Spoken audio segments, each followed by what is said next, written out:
with MakingStarWars.net.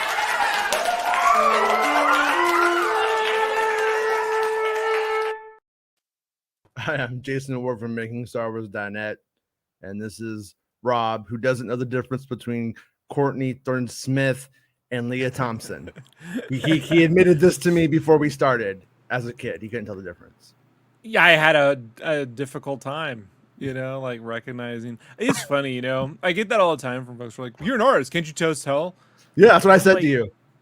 Right, but I try to. How do you have an eye for detail? But Leah I have Thompson. an eye for places when it comes to detail. For people, I simplify them down. Basically, the way I see people is if you just look at all the background characters in a Despicable Me or a Minions movie, or like in an anime film, where they're all just sort of like vaguely the same person but different shapes. That's how I see people. We're all just pawns to you. It's why I don't. It's why, yeah. Well, I love chess, like, and tactics games. Probably why. Okay. But this is why, like, I don't care about photorealism when it comes to people, because, like, I always feel like when someone describes a person, they have a real, like, personal interpretation of them. You can't get like the emotion of hanging out with a person unless they're really out there, Yeah. Like Freddie Mercury is a guy I'm pretty certain you'd remember having met because of the experience, but most people, it's a conversation. Yeah.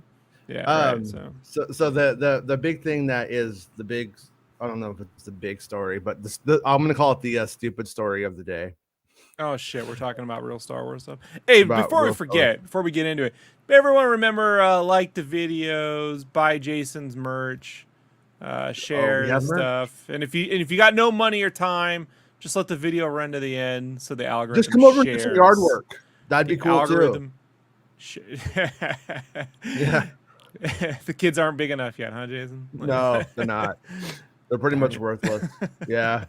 So here's what happened was there was this article in Rolling Stone, and Taika Waititi, he's joking around in the whole thing. He and the guy he and the interviewer have a nice rapport, I would say.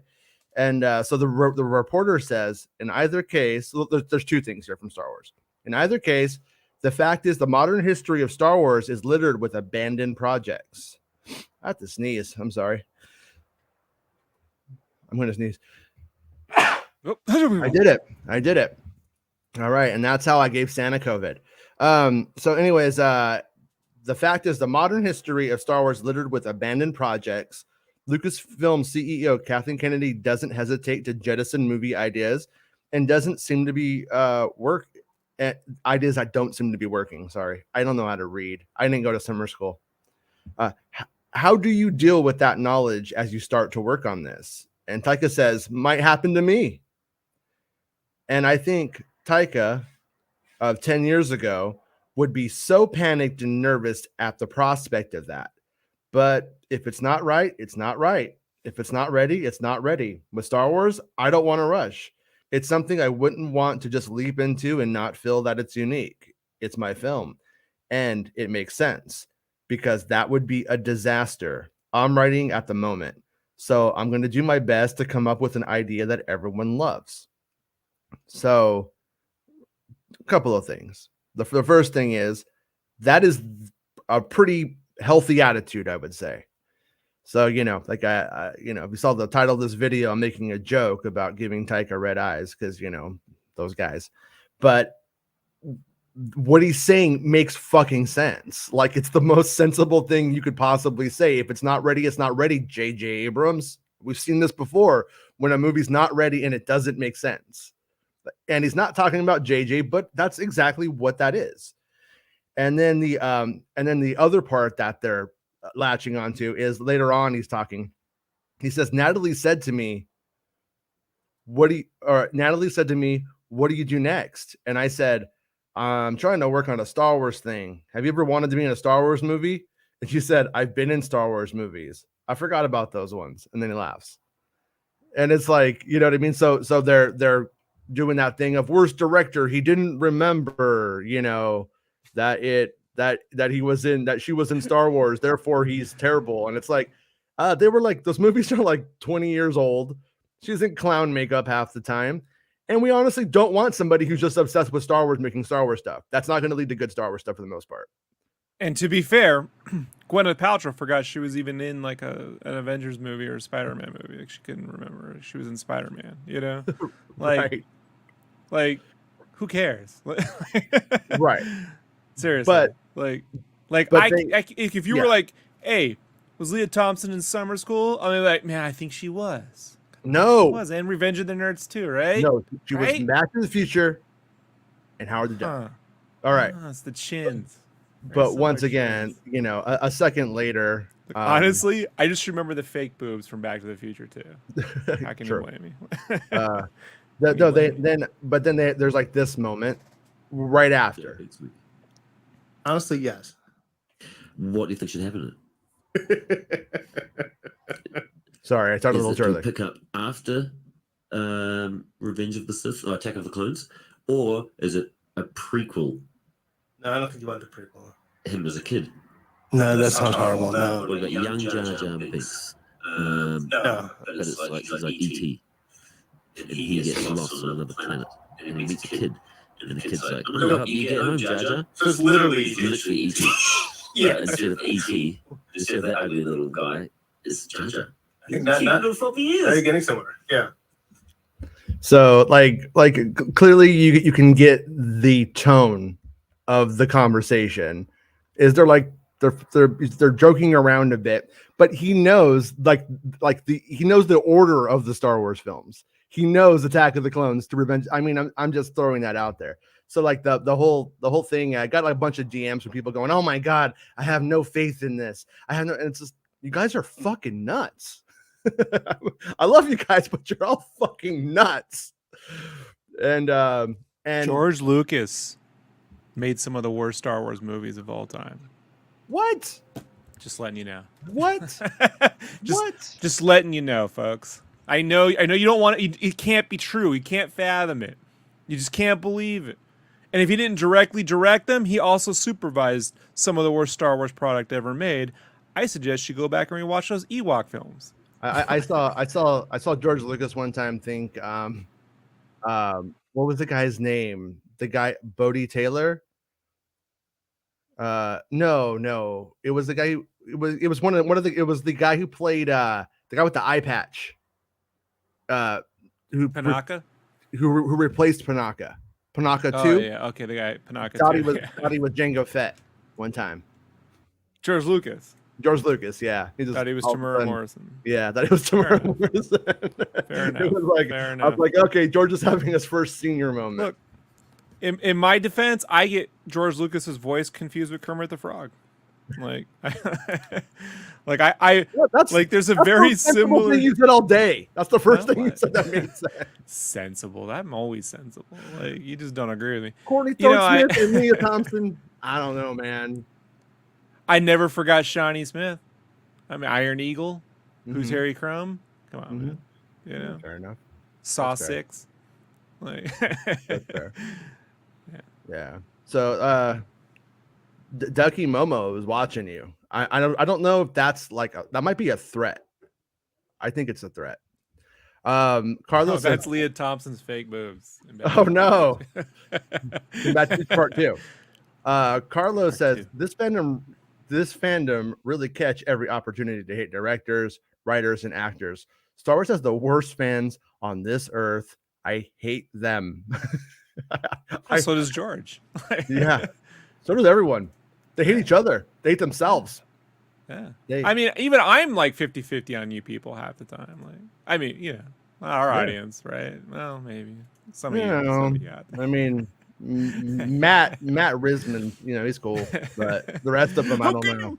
You don't like the prequels. Oh, so you don't like Avatar. You don't see me fucking flipping a lid over it. You know what I mean? Just table throwing shit. You sound like you're getting kind of mad about that right now.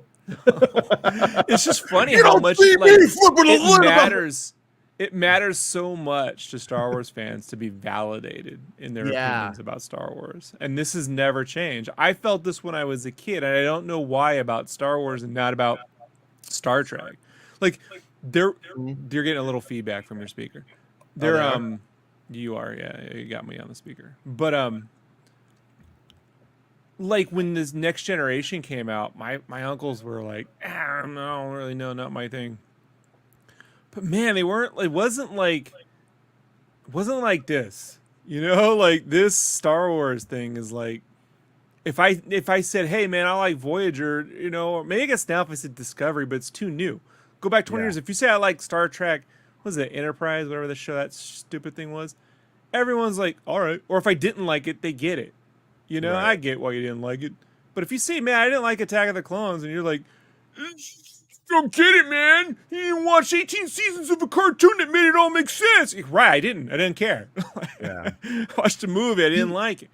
There's like a certain point where the discussion I think is valid. Like for instance, Attack of the Clones comes out today, right? We're in 2002. Okay. It comes out today, and then people are critiquing it on what they wanted rather than what it was. Then the fandom gets pushed into a point where they're like, what you don't understand is he's not doing that. He's not trying to make Spider-Man 2. He's trying to do this thing. And then the conversation gets pushed over here, and then everyone's like, I know what he was doing.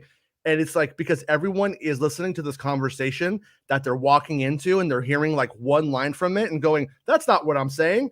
And then it's just this big bloody diarrhea discourse going on across like all of these different conversations. And it's just because we're really bad at knowing how to critique things in a valid way and then moving on. Let's take Star Wars out of it, because Star Wars fans get blinded by the Star Wars. So let me just move over to an adjacent property we don't talk about too often on the show. But I always think that's my name when somebody says it. That I'm also a huge fan of, the Teenage Mutant Ninja Turtles. Now I'm going to let you know. New trailer today. I only recognize one film, the 1990 film. I don't really care for any of the other. I didn't like Turtles 2 when it came out. Go Didn't Ninja, like go Ninja. no. Oh, that's why I walked out of. That's why I walked out of Sonic 2. I'm like, if they do a Go Ninja, I'm out of here. And they did it. I'm out. Like it ain't my thing, man. And so there have been 2 other films that have hit, you know, a mark for 3 if you count the animated film. I don't like any of them. Yeah. You know, and I'm not sitting through the last one. And this new cartoon I think is well animated, but the designs are based off an artist named Jim Lawson, who was the guy I didn't really. He's my least favorite Turtles artist of all time. So when you invoke an art style like that, I'm like, I'm not watching it. You know, it's a shame. I can't get past the Lawson art. Not my thing. I watched the Netflix sent me the trailer for it today, and I watched about half of it, and the jokes weren't landing, and I was just out. So it's like, if you don't watch one of these cartoons you're a big fan of as a creator, you're never supposed to. You gotta watch every fucking thing, and then what? So imagine this: if you had to give an opinion about a film, do you then go and watch and read every review or opinion about a film and then form your own opinion, or do you have legitimate opinions? And when you're creating something, it's an opinion. I have an opinion about this thing and a take on it. You don't want them sitting around watching everyone else's takes and then trying to form one. You want someone who has I have a pretty good idea. Do the people who want to pay, who would pay me to do it, are they on board with this idea? You know? And then collaboratively it goes from there. This whole idea that you have to memorize every fucking person who was on the film. It's like, you didn't know Natalie Portman was in the film? Motherfuckers, did you cats tell me who did the sound design on that film? Most people wouldn't be able to tell you, and it's an easy answer. You know, like, they don't know who did the sound design. You know, like, how many people know Ben Burt? Like, for real though, you know, like my thing is, like, I honestly care more about the other movies they've seen than the Star Wars ones that they have. I'm not saying that they should not be involved in Star Wars and know what they're doing once they're into it, but like Paper Moon bingo time. Look at that movie Paper Moon. That's given us Mando and the Obi-Wan stuff. Whether you like it or not, that's your thing. But it's given us that. And if somebody had only watched Star Wars, we wouldn't have Mandalorian. If they didn't know Paper Moon and what's it, little cub, fucking if George Lucas himself, Wolfman and Baby Cub and Wolfman. What's that show called? What's that? Lone Wolf and Cub. Lone Wolf and Cub. Yeah. I'm familiar with the manga. So, Mhm. not so much the TV series. It's funny when you watch those movies with the baby that rolls forwards and just knives people's legs and shit. But if George Lucas himself had only watched Buck Rogers serials, you know, and then made Star Wars, it wouldn't have been good. It's this Yeah. homogeny of things, you know? It's Right. not it's not. As a matter of fact, I stand to say if he had made Star Wars before he made American Graffiti, it would not have been the movie we got. Yeah. I think American Graffiti, if he had made Star Wars right after THX 1138, we don't get the Star Wars we know. You know, Sure. like that Americana in the desert with the cars and all that stuff. Great, and feeling like it was, you know, that 16 millimeter or that Super 16 feel where it feels like a documentary to him. It feels real, like doesn't have a glossy movie feel to it. All affected Star Wars, and so it's just amazing that my whole life with fandoms in comic book shops or at Comic-Con, when they're like, you don't know what Wolverine did in issue 114, I'm like, what does it matter if I knew issue, unless that matters to what I'm drawing now and the writer points it out that I need to memorize that, that's just irrelevant. It's Yeah. irrelevant to what you're making, you know? Like, you got to know what you're making, and you got to know everything about what you're making. What I freak out about as a fan is when I feel the creator doesn't fucking know what they're making. You know what I mean? When the person who invented the thing's like, I don't really know. What do you think it means? And you're like, so when I got a script that says Solana and Solani in the same script, and you're like, Yeah. you don't think you can just fucking change a word? Like, Yeah. So that's what freaks me out, man. You know? Well, what freaks me out is that Matt Risman is clearly a failed UFO US misinfo agent who's here to now bring his cost to Star Wars. The best part of the recent Taika interview was his confirmation that his movie is to focus on a central droid character to be acted by Kamal. Exciting news. No, Matt. Also, Rissman rhymes with Pissman. Just saying that. Putting that out there.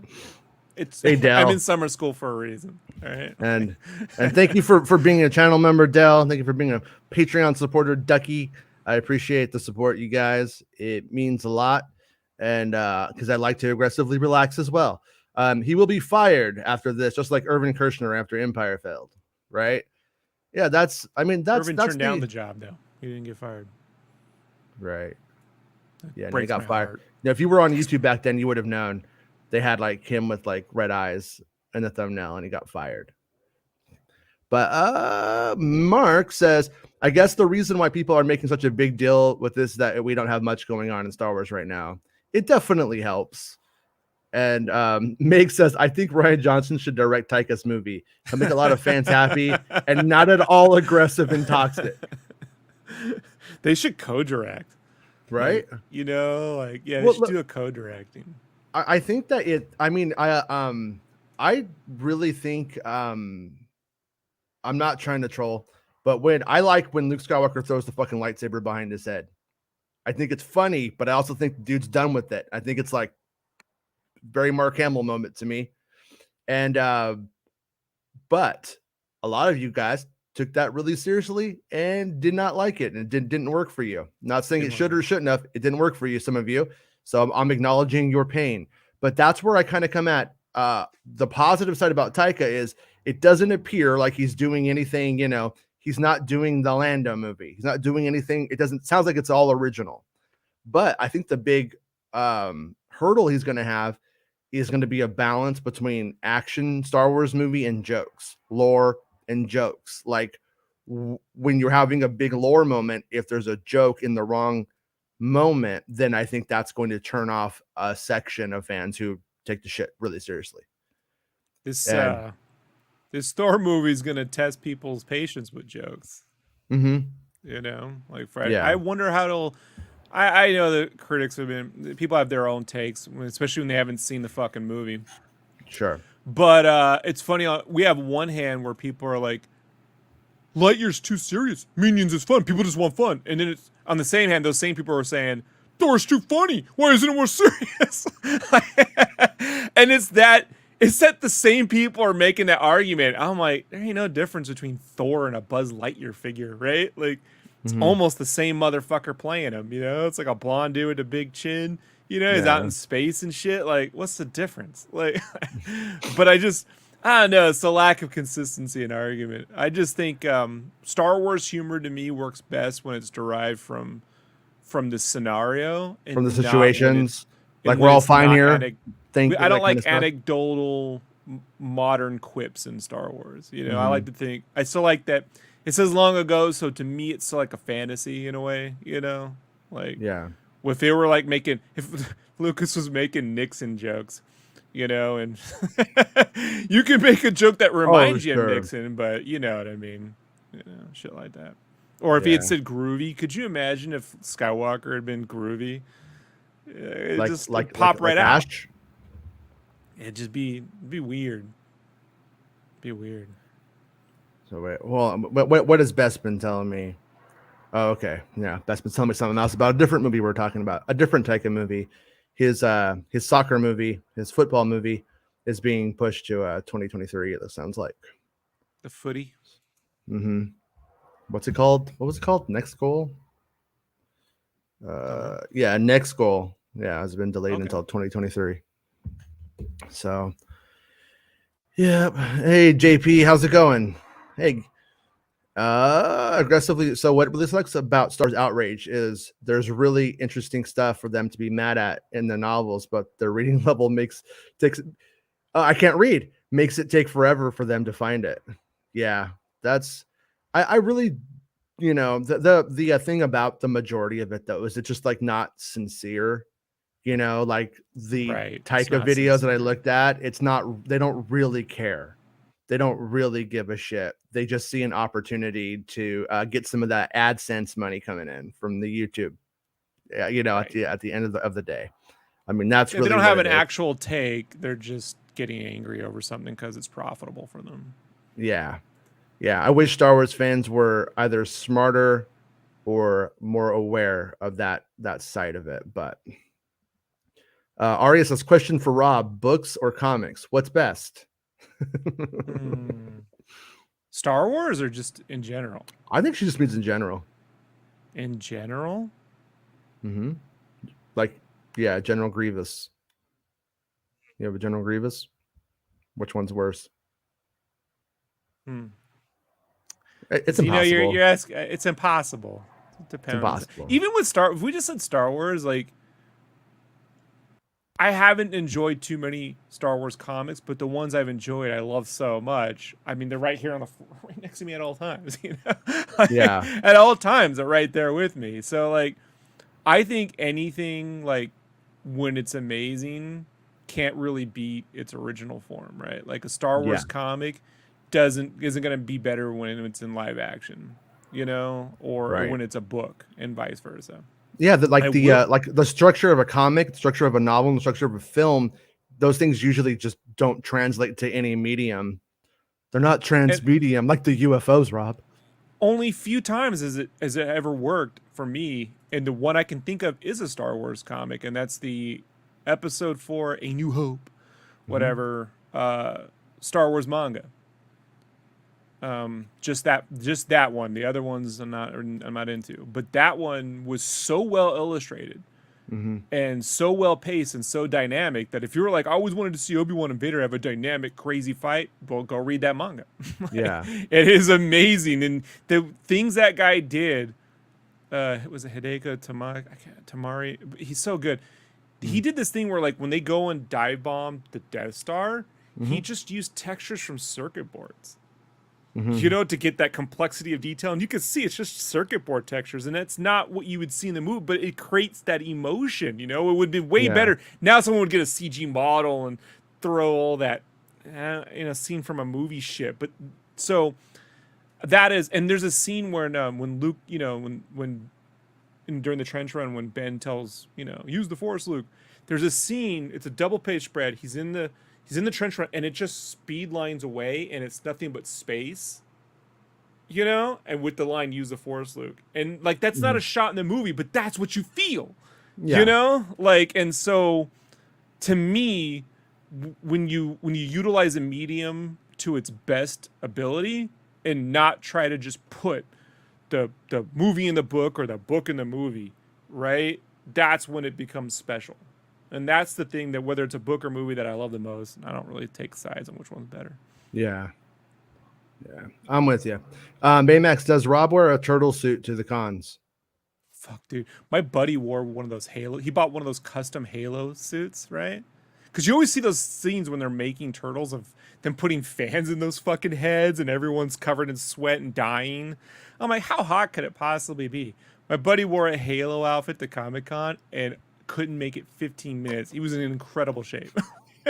Incredible physical shape and almost died, you know? Yeah. Like he was not prepared for the amount of heat that those things generate, you know? I've never done that, but that doesn't look fun to me.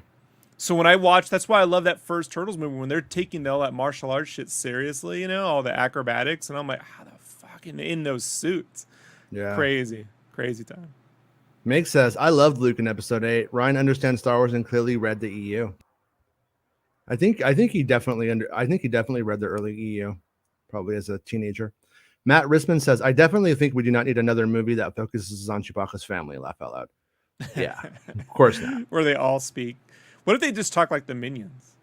What if they sounded like the doctor from Planet of the Apes, Dr. Zaius or whatever? Oh yeah. Oh, here we go. Not for nothing, right? I know like the Minions films are co-directed by a French animation director, but like the fucking Rabbids were the Minions, right? Like they predate the Minions, don't they? Don't the Rabbids? Pretty certain they do. And the Minions are just Rabbid knockoffs, aren't they? It's a shame. No, I don't know. I don't know if I would go. I mean, They I talk get the gibberish. similarity. They dress and drag all the time. They're fucking amazing. Like, but they pretty much take the ears off and you blow up their eyes. They're Minions. I don't know. Whatever. Yeah, Whatever. but I mean, We can they love come out. both. They come out of Despicable Me being the bad guy thing. I think that's more of their characterization, though. Which one's the GoBots and which one's the Transformers? Mm-hmm. Despicable Me becomes the Transformers because that's the one that connected. Right. Right. You got me on that one. Yeah. They are funny, man. I do think the films are funny. You know. Yeah, my kids liked them when they were really small, like those movies. Like we actually own those. Of all the stupid shit I don't own, we do own those ones because when that was like the one kids movie that they were actually into.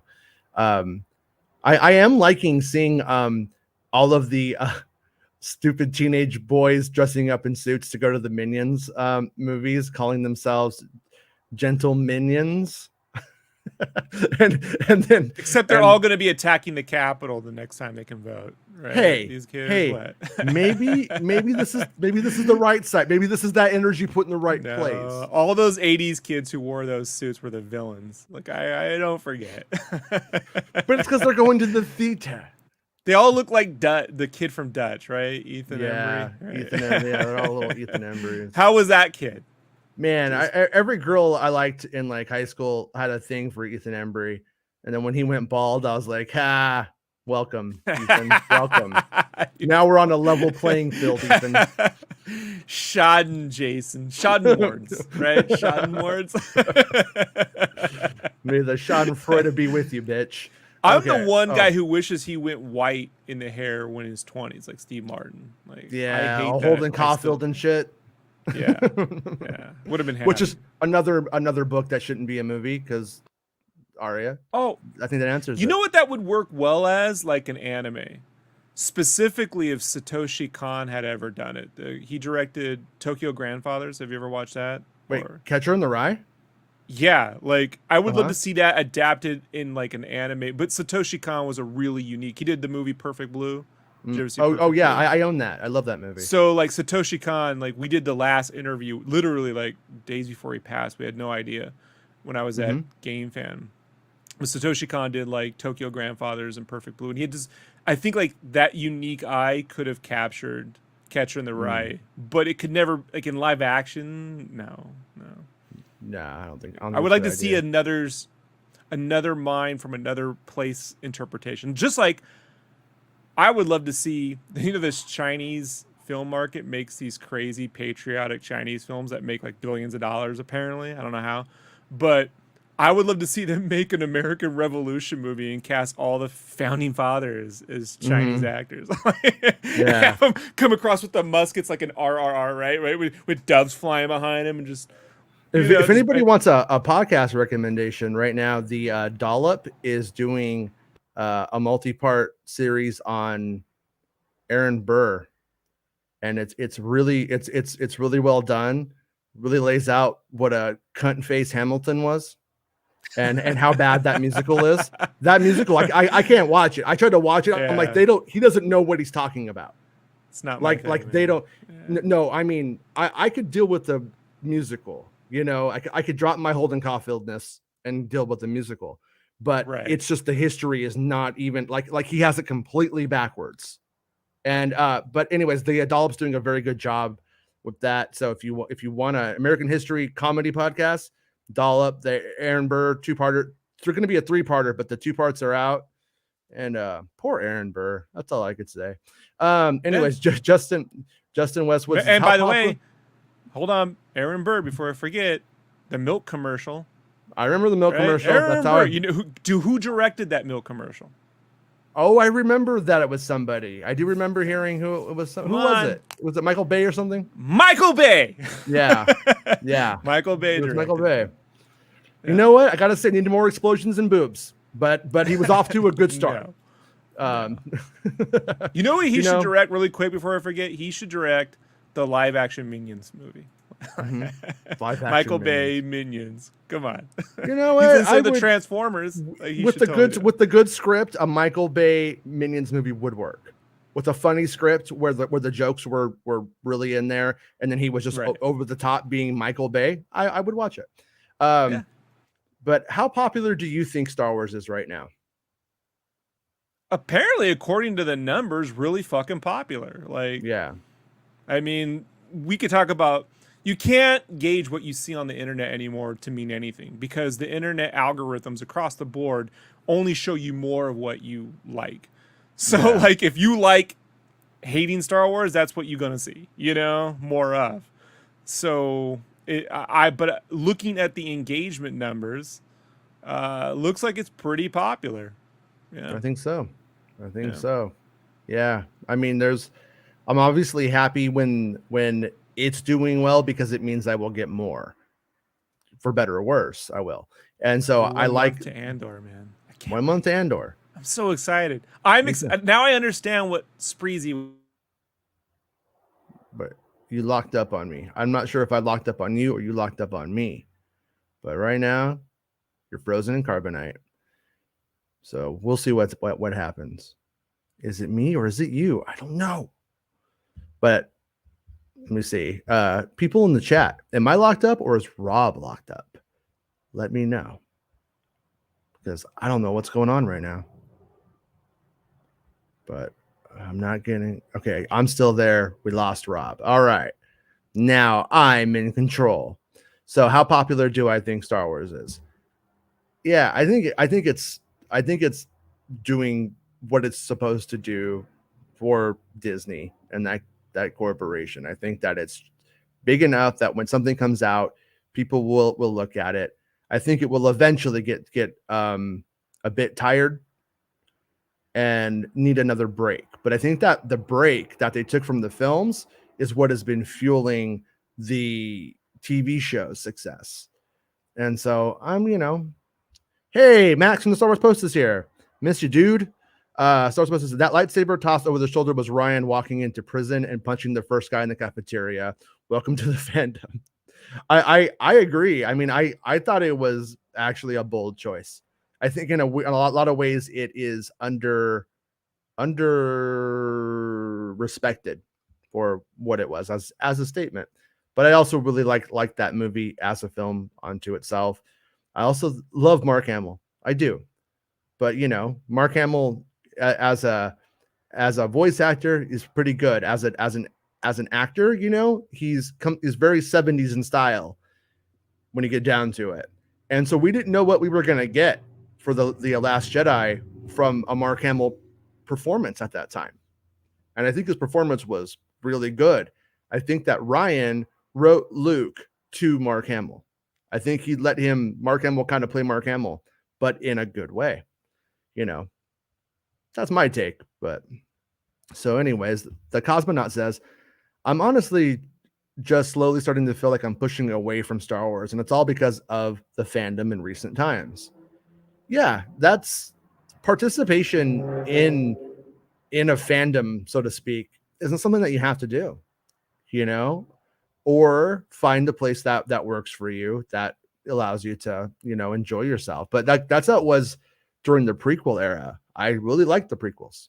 At the time, there wasn't anything else that was coming out that worked for me like those movies did. If we're talking like late 90s to the mid 2000s, there's not a lot I truly like to this day would still watch. And the internet was just awful because it was a bunch of Gen X dudes that like thought they were the two guys from Clerks who wanted to spit their hot takes at you and thought it was funny, just to keep going. And it's like, could be funny sometimes, but it would get a little bit boring eventually. And because I'm still not interested in debating a 20-year-old movie. It's the validity of it. It's honestly proven itself to me, still around. But just don't just don't participate when it gets to be too shitty, and then enjoy the shit when it comes out. But don't let them ruin it for you or me, because I don't always like everything. Like, I don't really like Book of Boba Fett that much. I don't hate it, but I'm not in love with it. And if you liked it and I ruin it for you, then stay away from me. I'm bad news. Cosmonaut, I'm bad news. But Baymax says Taika didn't fuck up Mando season 1. He talks about dumping on stuff because that's his style. Look at what he delivers, not what he says. 100%. And on top of everything else, look at the movies that he's made. Well, that's what you're saying. Look at the movies he's made. I'm not the biggest Marvel fan, but I kind of am very polarized in what I like from the Marvel movies. Like, I like Ragnarok and I like Winter Soldier. Like, that's how opposite ends I am. I like it to be super funny or super serious, but what they usually deliver isn't necessarily my thing or for me. That's fine. I don't care. But so he's made one of my favorite Marvel movies, and the finale to Mandalorian that he did was one of the best things they've ever done in Star Wars in general. So I think it's kind of like, once again, the fandom always wants to bite the hand that feeds them, whether it's their internet people who bring them content or the actual content creators themselves or the fucking brand, like just how they are. They're shitheads. Blake said, I didn't necessarily love the lightsaber toss. I feel like a handing back might have been better personally, but whatever.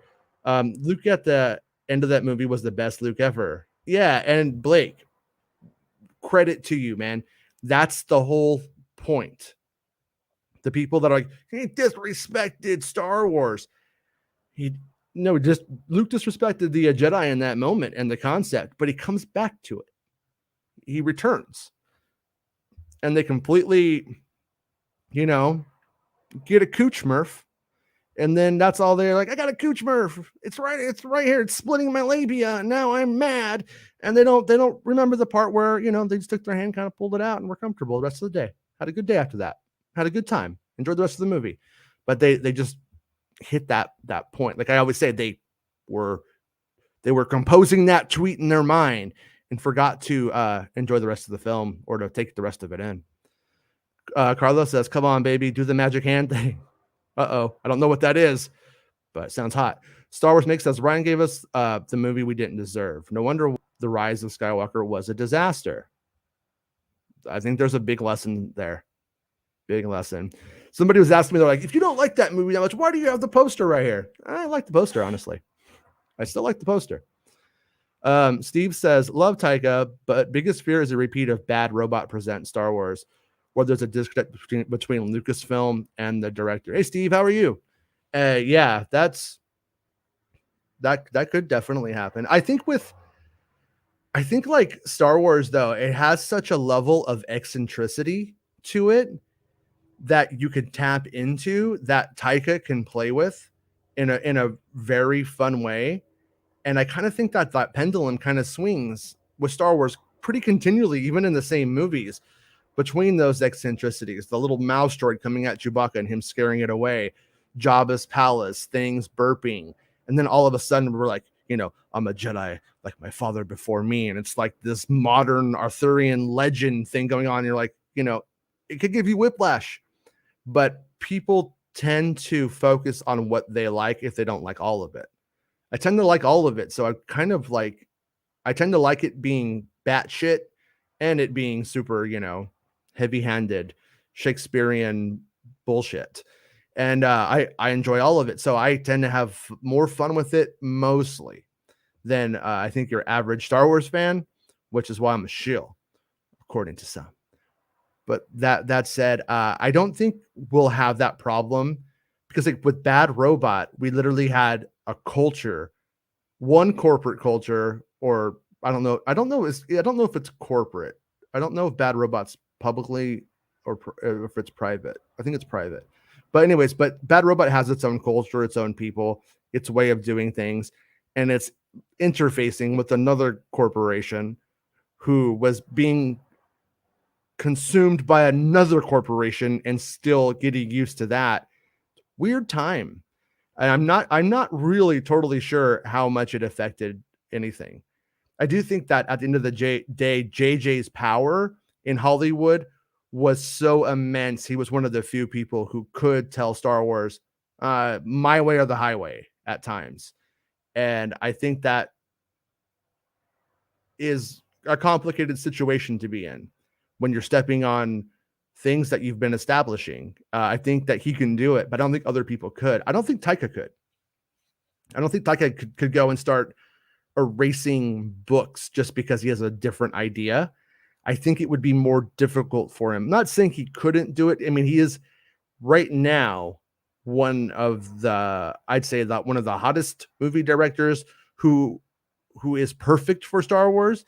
And the reason why I think Taika's perfect for Star Wars is that he makes really well-made, fun, independent movies that have a lot of heart and connect, but can also go over here and make a Marvel movie.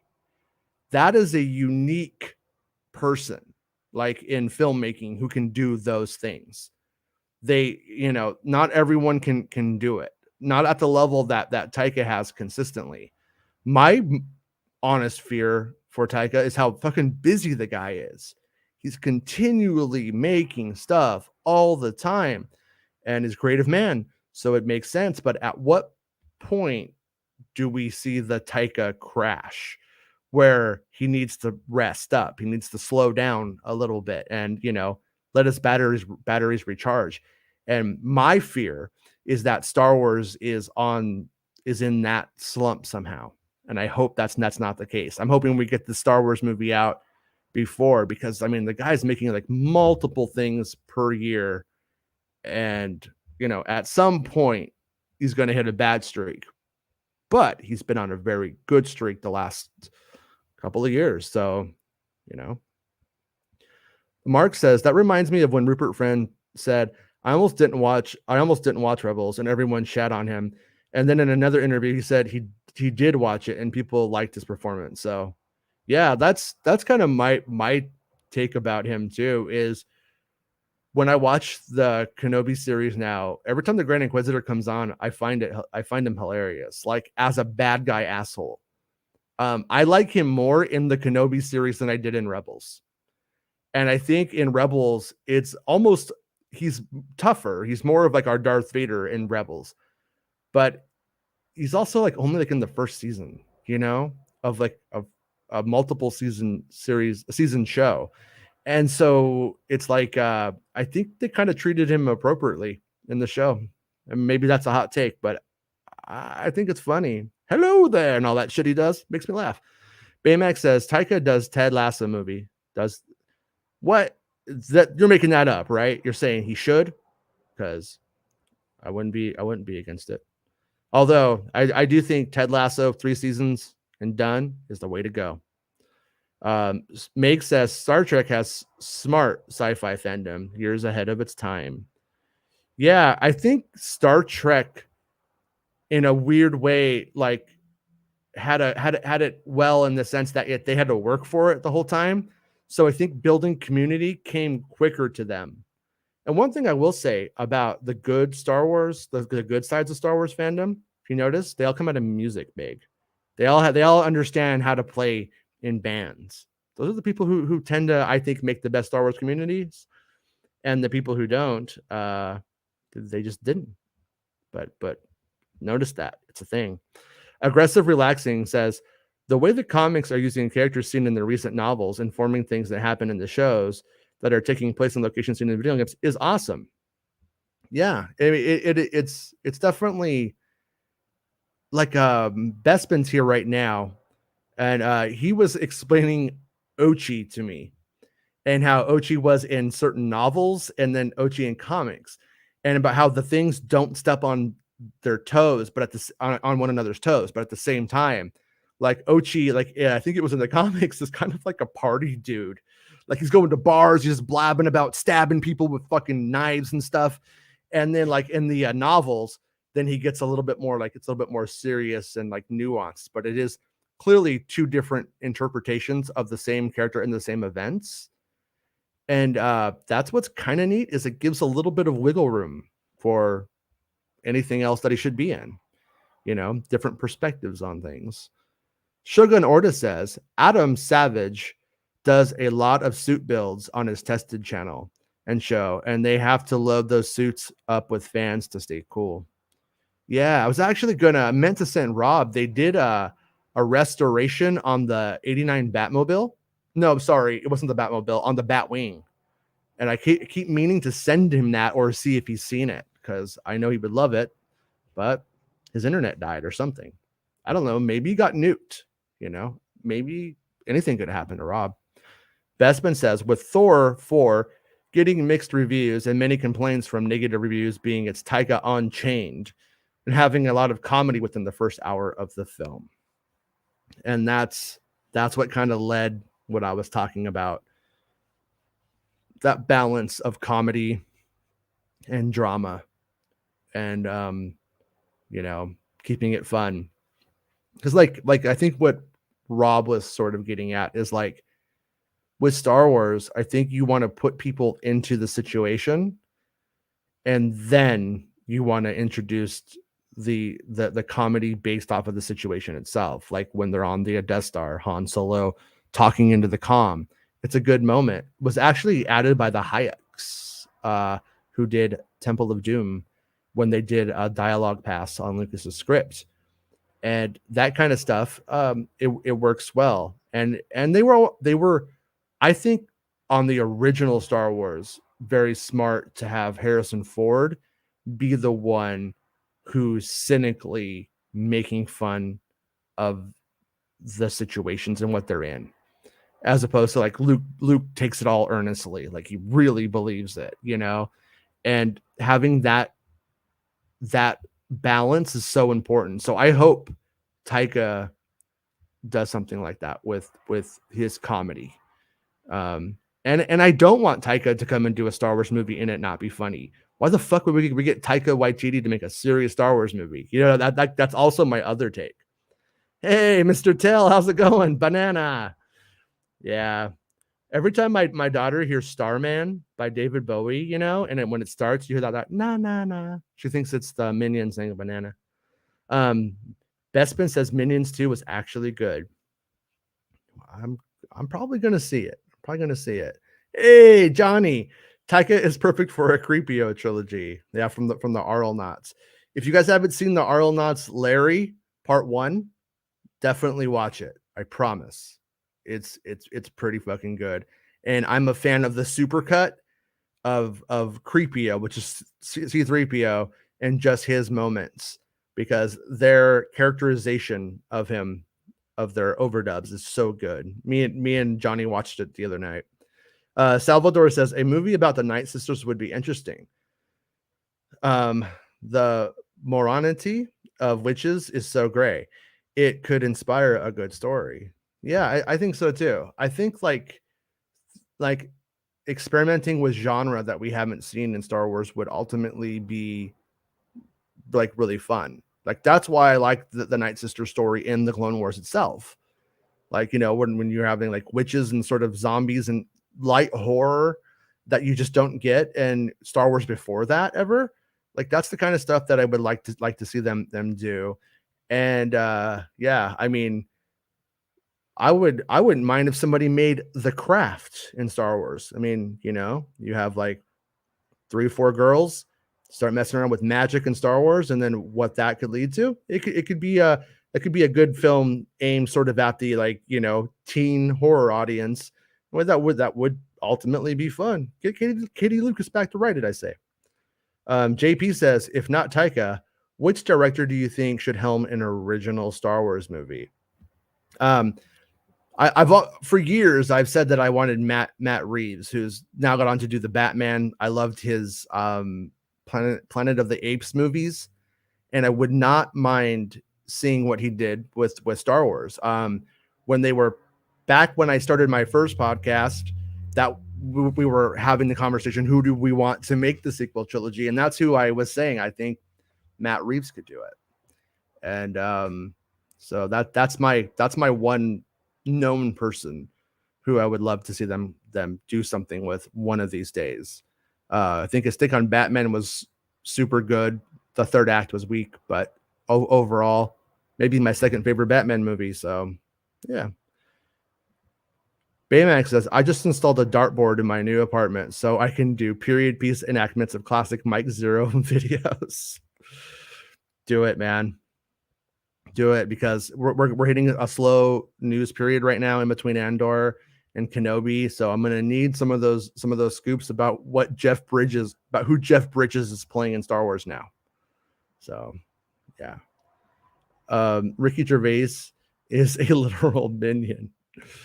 Mark says, I don't know how Mike Zero is still a channel. He said that he had to cut a bunch of flashback scenes in Kenobi, which I find hard to believe. They had to cut. Yeah, no, Mike Zero just makes shit up, or he'll read my reports and then extrapolate from them, or even just other fake reports and then extrapolate from them from there. So yeah. I mean, if Mike Zero thing was just like a joke or comedy thing, I'd be all about it. But it's more that, like, you know, it ruins Star Wars for some people, or their expectations. It fucks with them in a bad way, you know. But the one thing that did really change, it was that moment with Obi-Wan when the rocks are on him. Qui-Gon did come to him there. Qui-Gon did pump him up, and I still would love to know why they changed that, why they went with the flash. I think the twins could be a more powerful idea, but in the end, I think they hurt Qui-Gon in that, you know, like just having Qui-Gon be like, oh, hey, I've always been here, as opposed to before when he was a part of the Triumph, and it helped. But also wanted to talk about this. If you guys remember, I was talking about how originally a lot of Kenobi took place on a space station. This article from the Direct confirms it. So we have more confirmation about the earlier stuff. And I'm pretty sure, like, from what I was hearing, like, this is 4 years ago now, so it's been a while. But it sounded like you had Cody and all that, and then Cody had to like fake his death or something, and then you had like Kenobi hiding out on a space station away from Tatooine, and that's where he met Tao, who is Indira Varma's character, who would become what's her name, and so the end of the thing ends up with Darth Vader on the space station, and they like would literally just tear it apart. And but there was a couple of interesting tidbits in here. So Stuart Beatty briefly talked about how he convinced Lucasfilm to allow him to tell his story.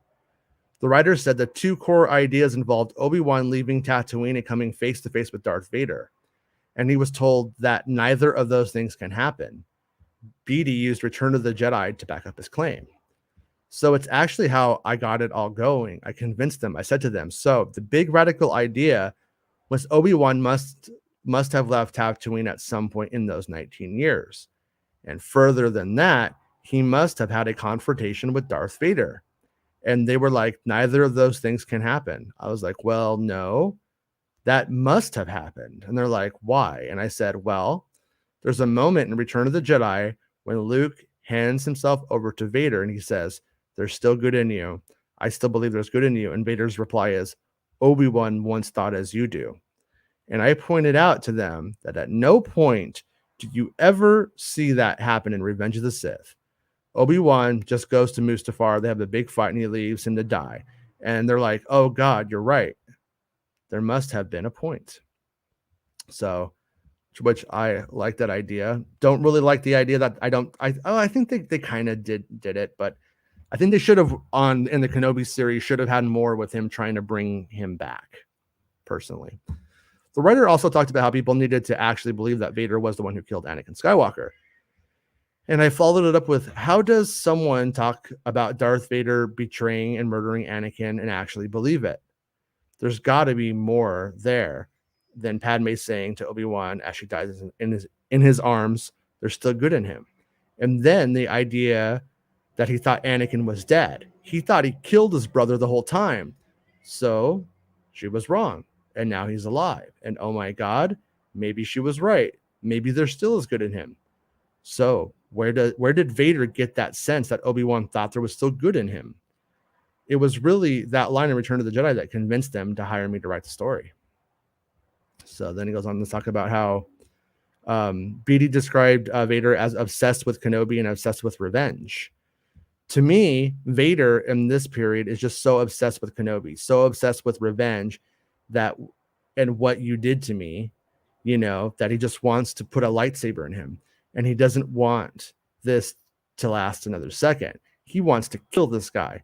In my film, he was under pressure from the Emperor from the beginning. Forget Kenobi. That's Anakin. Let that go. Focus on the present. We've got this problem, and this problem, and Vader just can't let it go. And then there we got weird looking Palpatine. I don't know. I think that's the kind of weird. Palpatine does look weird there, but I still kind of think he looks better than in certain other iterations, so I'll take it.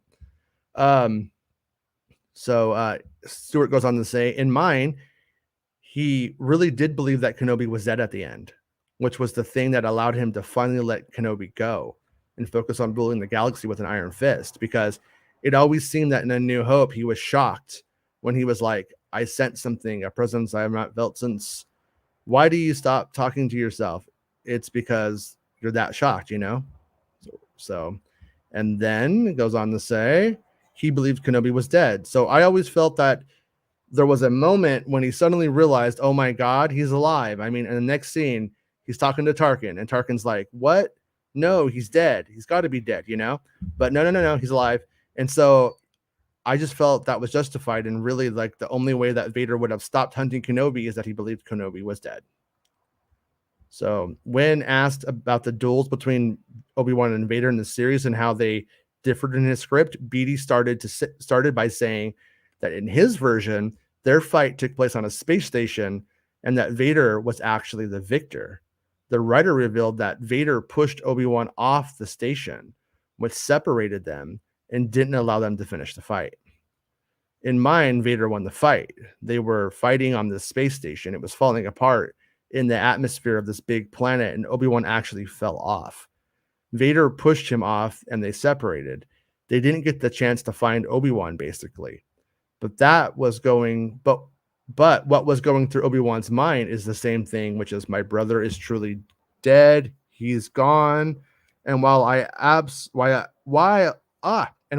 absolve him of that guilt because I didn't kill him, Vader killed him, and I'm just devastated. I'm absolutely devastated. So, and then Beatty goes on to talk about how, to me, Obi-Wan had a chance to kill Darth Vader. He would do it. I mean, How many countless lives could you save, right? Especially knowing that Vader would be hunting other Jedi, which was established in the show. My film began with Vader taking on 5 Jedi at once and killing all of them, you know? So it established that he is the big Jedi killer. The Inquisitors are capturing them, but Vader is the big daddy who comes in and just lays waste to any Jedi, all the while hunting Kenobi. So, and then BD then went on to explain what it meant for Obi-Wan when he saw Anakin's face. He's like, yeah, to me, he's looking at Anakin, and Anakin does come through. That's the moment where Obi-Wan is thinking, this is a moment to rescue my friend and bring him back and end all of this. Because remember, all the guilt goes away. All the problems go away if Anakin is still alive and can be brought back to the light. And then I think this is... So the writer also talked about how if Obi-Wan could have turned back to the dark side, the two of them could have paid a visit to Palpatine and end everything. That's option B, that Obi-Wan never thought was an option because he thought Anakin was dead. So option A, the only option, was Luke. So all of a sudden, he's now presented with option B, and instantly, you don't have to wait for Luke to grow up and then get his powers and training. You can do this instantly right now. Bring Anakin back, and boom, the two of you go pay Palpatine a visit, and it's over. So that's really true. I mean, that is like I like how Beatty considered the world that he was writing in his, you know, in his version of the story. I do think though that it was pretty powerful in the series itself when he's like, you know, it plays with the idea that Obi-Wan can't kill Anakin. He can't do it still. So but this is about the two separate people stuff. To me, the whole story was building to that moment when I had Obi-Wan take the helmet off or slash the helmet and give him that scar. That was what it all was building to. And the whole reason to tell the story was that moment for him to see Anakin. And in that moment, you realize Anakin has been killed. He said, this is Vader now. So that understanding to go through Obi-Wan, so that now he knows Vader did betray and murder Anakin Skywalker, and they are two separate people. So when asked about the importance of Palpatine's role in the original script, he goes on to say, Palpatine was sending Vader to crush a rebel uprising on a moon somewhere. Oh, this scene is good. And he was saying, forget Kenobi. And I had this really funny line I thought was funny. But it was, you know, Vader saying, look, Kenobi is one of the two biggest threats, you know, in the galaxy. And the Emperor responds, well, you know, pity you didn't kill him when you had the chance. And Vader responds, and the other is Yoda. And the Emperor just gets really pissed off at him. You know, you forget your place. You know, and he's on him from the start. Like, let's let this go. That's Anakin. You're Darth now. So, yeah. But I was happy just for my own, I don't know, my old spoilery stuff I was hearing to have the space station stuff confirmed, you know? So that is my take, but is this Making Marvel show? No way, Jose. Meg says, if Luke isolated on an island and was disgruntled with the Jedi Order, why are folks surprised he tossed his saber? What was he supposed to say? Oh, thank you, Rey. I missed this Colt weapon. Laugh out loud. Yeah, exactly. I think like that's why I think him just throwing it into the water, you know, over his back makes the most sense. But I think like people who like the movie or are willing to, like, you know, entertain that the movie is not SJW nonsense. I think they wanted him more to like throw it more of like a Kylo Ren throw is what I think they were looking more for. And I think to them, it's like, you know, for that, I'm just trying to be empathetic to their plight. I think it would be like if Kylo Ren threw his lightsaber over his back instead of throwing it into the ocean that way. I think that's more of what they wanted. But I'm still with you. I like the choice. Mark said, I can't stand Marvel. it got way too complicated with this multiverse thing that at this point, I just don't care. Yeah, it's aggressively reluctant. So Star Wars opened with 10 plus minutes of a gag where the audience could only understand one of the robots. It's true. That's once again those eccentricities, that like I hope we don't lose that. Like that's one of the things I fear that we could lose as people take Star Wars too seriously, and with new stuff especially. Blake says, The Last Jedi doesn't dominate my every waking thought like some people out there. I loved a ton of it, just don't care for some of it. And that's, yeah, I think you have a healthy attitude. Like if something doesn't work for you, like, okay, don't really, it's not what I would have done. Don't really love that, but and that's how I am about Book of Boba Fett. Like there's really not anything, like even the fucking Vespa things. I mean, I'm a little bit like, those don't really look right on Tatooine, all being all colorful, but if they came from somewhere else, I would have been fine with it. So I'm still like, when we see them next time, they probably will be all beat up if we do see them again. But also, like, it doesn't ruin Star Wars for me, Oh no, Joss Whedon. I think his adventure movie was directed absolutely awfully, to be honest with you. Jedi Knight and friend Dakara Dune says, there's no comparison between Luke throwing a saber in episode 6 versus The Last Jedi. One was a heroic moment. The other was done as a joke. And Luke never would have tossed his father's saber like trash. Yeah, he would have. And he totally did. That's the thing is they're not supposed to be the same thing. One is saying, I'm a pacifist. I'm not going to fight. You can kill me before I'll serve you. And the other is saying, fuck the space cult. It doesn't lead to anything good. All of this is because we even existed. I mean, that's making it sound like, you could have these things interface and fight with one another. I don't think that's intellectually honest, to be honest. Where's Rob? Couldn't handle it. He got too hot for him. Baymax says, Ochi in the comics says, I don't know if I hate him more or find him funny. I just don't understand why Vader tolerates his bullshit. And Bespin says, because Ochi is a king, Baymax. Bespin loves him some Ochi. Loves him some Ochi. Blake says, with our area's internet providers, it doesn't surprise me that Rob's internet might have gone out. Yeah, me either. I don't know anything about it, but me either. Steve says, if people reacted poorly to Ryan's humor in The Last Jedi, I think fanboys will rage at humor in a Taika Star Wars film. I mean, possibly, and that's where I'm kind of like, like he did episodes of The Mandalorian, but he also didn't like write it, which is, I think, an important distinction to make, and that he's writing this one. But like we have unlimited Star Wars coming our way, so it's like I don't think we should act like movies can't be daring, that they can't try new things. I want Star Wars to try to be, House of Cards in space. I want one of them to do that. I want one of them to be Ferris Bueller's Day Off in a way. I don't want it to lean in all on one genre heavily, but at the end of the day, like when I think about like my Star Wars shelf, so that, my imaginary Star Wars shelf with all the movies on it, and I'm like, what kind of mood am I in? Oh, I could get that Amblin vibe from Skeleton Crew. Like that's great.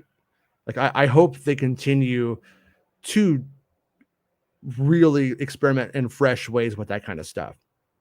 But Star Wars is inherently kind of funny because it's ridiculous in some certain ways too. Brandon says, before I forget, have you watched The Last Jedi with Ryan Johnson's commentating? It's on Disney Plus. Haven't watched it yet. Should be insightful to his ideas in the film. Yeah, it's good. It's good. King Chris says, how much pressure do you think Taika is under from Kathleen and co to put the movie sooner than later? He seems unwilling to budge on what he feels his timeline should be. You know what? I picked up on that too, because we do see Kathy Kennedy going, oh, it's next. He's going to make it next year. Yeah, he's going to do it. And then we have Taika going, I'm not rushing things. I'm going to get to it when I get to it, and they could cancel it if they don't want it. I really do think that if we wanted to read into like drama, which I don't know if I would call it drama, but if we wanted to read between the lines, I think that's it right there. I think Kathy would like a Star Wars movie to start filming this year, and she would love for him to be able to like deliver it. And I think that there's probably pressure on Lucasfilm side to have movies coming out, for movies to start hitting. And I think Rogue Squadron not happening was not the plan. And so I think that there probably is pressure. But I also don't know how they go ahead with releasing Star Wars on Avatar years unless they do it in May, which I think would be fine. I think if Avatar or Star Wars was in December or May, it would be fine. You know, it's a lot of time. So Iodine74 says, but why the elf would you want a comedic Star Wars movie that's set back in time in the universe where it's kind of setting up the Jedi and the Sith? We don't know that.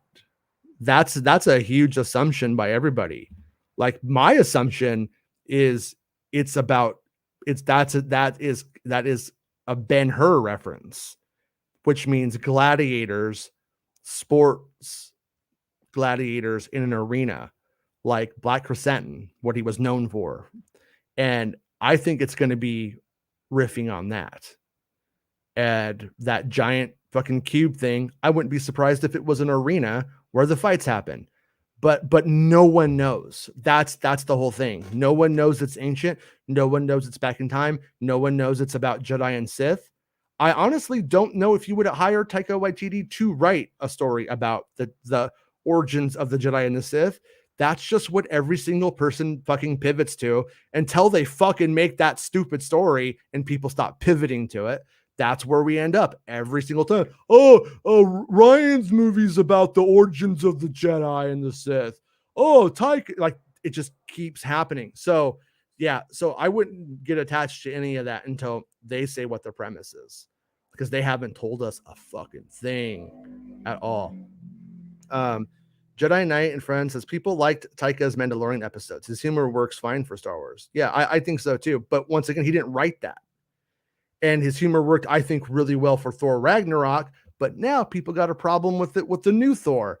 But I haven't seen the new Thor movie, so I can't say. I probably am going to like it, though. I probably would prefer it be funnier. But I'm also not a big Marvel fan, so Marvel fans would probably take it more seriously than I would. Steve says, but that was from a Favreau script. Exactly, Steve. Steve knows. Michael says, I wonder what a Peter Jackson directed Star Wars would look like. Yeah, I wonder if he'll ever do one. You know, I mean, it's like a lot of pressure to go and jump into that. And but you know, it could be cool. Michael, my hot take though is I like what was it, Dead Alive? Like, I kind of and what was it, Beautiful Creatures? His movies, all the titles are like, I'm losing them. I like his earlier films a lot better than his Lord of the Rings movies.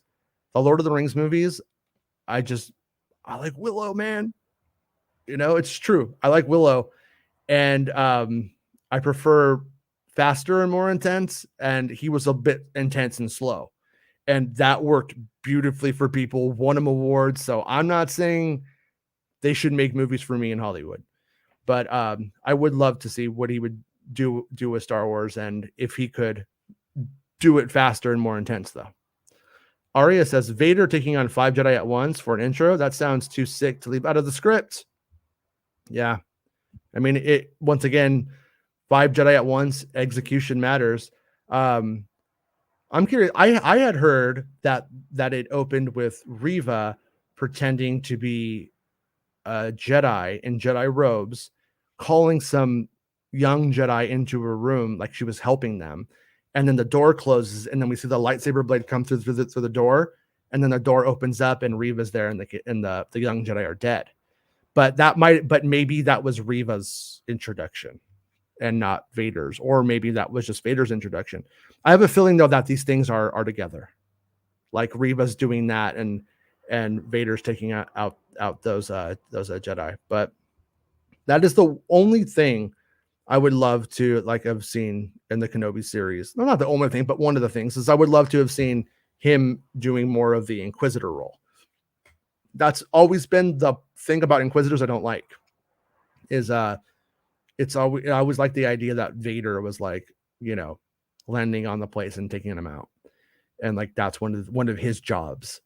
But with as many Jedi as we have, and this was a George Lucas thing. George Lucas said that there were hundreds of Jedi who survived. Like that was one of his ideas, because he wanted to, you know, when he decided the story was bigger than 6 episodes.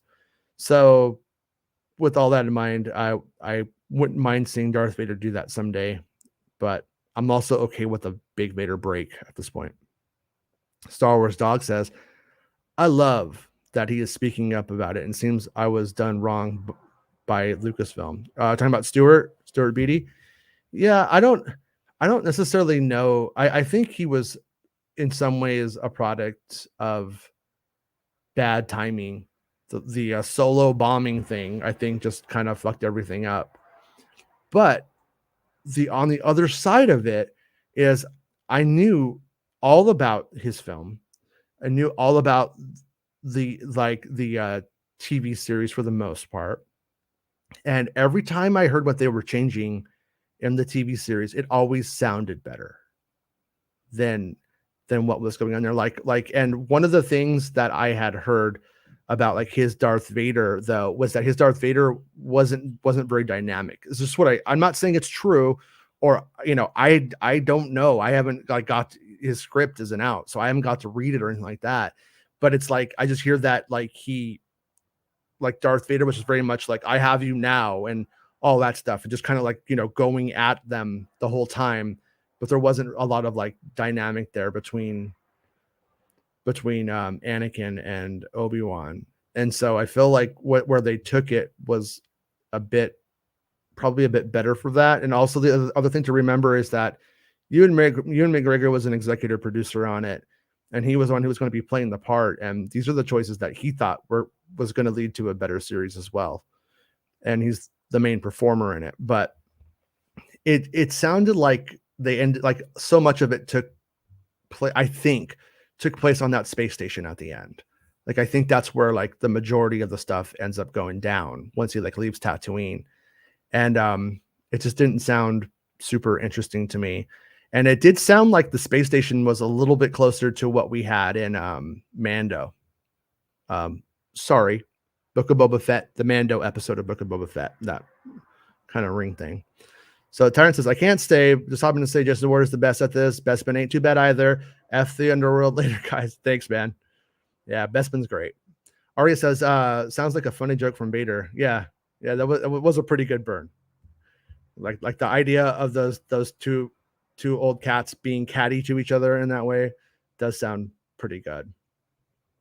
Iodine says, is it Lodine? I don't know. The problem with that was that at that point the movie, we don't know that. Aggressively relaxing says, we have to have sympathy for people upset about Luke. It's a very unique situation to have the greatest warrior monk of pop culture be held up for decades and then excuse me, and then be confronted by the idea that he was not perfect. Yeah, sorry about clearing my throat into the mic, you guys. But yeah, completely agree. Like, I mean, I even had empathy and sympathy for the people who went and saw Phantom Menace and left like devastated, you know? I mean, that was always people would say I wasn't sincere and would do their earlier version of the shill accusation. And I was just like, no, if this sucked, I would be the most upset person in the world. Like if it sucked for me, I would. And so I definitely, you know, feel bad for people when things don't work out for them, when they don't like what they got, for sure. The only time I kind of get like issues or whatever is when the roots of the problems about why something didn't work might be racist or sexist. Maybe they don't even realize it. You know, I don't believe this person can do this. Well, why don't you believe that person can do it? But fucking 5'7" Luke Skywalker can. Why? And you know, sometimes that's when I think I get more annoyed with them and my patience gets short. and I probably should work on that. Trunkbox says Rob must be getting caught up on the Clone Wars. He's gone so for so long. Yeah, that makes sense. I think it was the communications disruption from you, CO. I really want to know how Lucas was going to approach it in his sequel trilogy. Didn't say he was going to have Luke isolated as well. So I find that part to be interesting because Lucasfilm credited Luke Skywalker not showing up and being on the island away from all the action and not seen till the end to Rain Roberts at one point. And then we see Lucas saying the same thing. And so I'm not really sure what to make of it. Did Rain Roberts suggest the story beat that Lucas suggested? And then we was it parallel thinking? I'm not exactly sure how that works. I will say, not calling anybody a liar in terms of the behind the scenes stuff, but I don't know if we will get the true story about how that stuff unfolded for a very long time. And remember, the dude who wrote the Making of Star Wars, the original trilogy books, he quit because he did not want to be a PR, an arm of the PR. So Will Morgan says, Waititi's Mando episode had stormtroopers not hitting a tin can with a blaster. We're going to get a whole movie of that. Taika is parody. Probably. I mean, it just has to have, it has to be a good contrast, I think, between the funny and the what works, as a hero. And if the comedy gets in the way of believing in the Star Wars heroes, then that's when I think it's a problem, and that's why I don't think that happened The Last Jedi saber toss, for instance, but some people do feel that. And so that's what makes me go, maybe that wasn't the best way to do it. Hey, Sam, how are you? Maybe Taika isn't up to the task of creating a new mythology that doesn't rely on the Skywalker saga for inspiration. I would say it's the other way around. I mean, personally, I would believe in Taika coming up with something original in the Star Wars universe that is just fun and like something to explore, as opposed to him going and continuing on, let's say, Luke Skywalker's story or something like that. But that's just me. But I mean, he's always been really good comedically, especially at living in the world, as is Stuart Beatty, which we just saw from his original ideas for Kenobi. They're good at living in those worlds and negotiating the rules of those worlds. And Taika's angle is usually more comedic. So, I mean, like what he did with vampires, it's really good. I appreciate it anyways. Arya says, can't we just find another writer for a movie then? Personally, not a fan of Taika at all.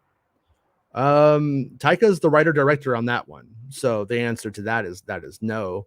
I don't necessarily understand on Rogue Squadron why there isn't just somebody else writing that and the director directs it. I don't know why we're going with this writer director thing on that instance, though. Sam the Sham says, maybe what George and Filoni do for storytelling within Star Wars is unique and not easily mass produced. I mean, at the end of the day, Filoni's whole thing is what I just talked about.